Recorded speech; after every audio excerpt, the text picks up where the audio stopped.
Mungu ni mkuu, Mungu ni mkuu, Mungu ni mkuu, hakuna Mungu ila Mungu. Mungu ni mkuu, Mungu ni mkuu, na sifa njema ni za Mungu. Ionyeshe kuanzia machweo ya usiku wa mwisho wa Ramadhani katika misikiti, masoko, nyumba na mitaa yako. Iwe wewe ni msafiri au mkazi. Na irudie mpaka sala ya Idi. Na ilikuwa katika mwenendo wa Bwana wa viumbe, rehema na amani ziwe juu yake, kwamba hakuwa akienda kuswali Idi ya Fitr mpaka ale tende na azile kwa idadi isiyo ya jozi. Basi tokeni kwenda kwenye uwanja wa Idi mkiwa mmeoga, mmejipaka manukato, mmejipamba, mmevaa nguo zenu bora kabisa. Na waambatane nao wanawake, wasichana na watoto.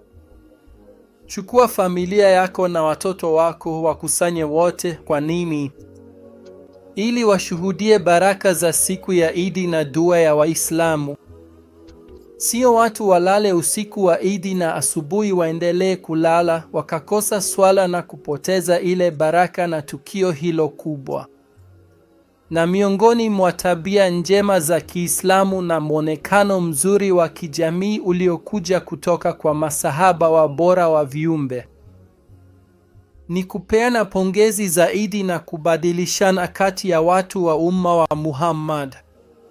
Basi enyi watu wema, tembeleni ninyi kwa ninyi, nendeni kwa ndugu zenu, zungumzeni ninyi kwa ninyi, wasilianeni ninyi kwa ninyi. Na kwa kweli zile jumbe za pamoja kwenye mitandao ya kijamii hazina ladha wala hisia. Kupiga simu tu na kutuma, hizo hazina ladha wala rangi. Siku ya Idi tafadhali anzeni kwa kutembeleana. Mwenyezi Mungu awarehemu wazazi wenu. Na kiwango cha chini kabisa cha imani, wasiliana kwa simu ikiwa mtu yuko mbali na wewe.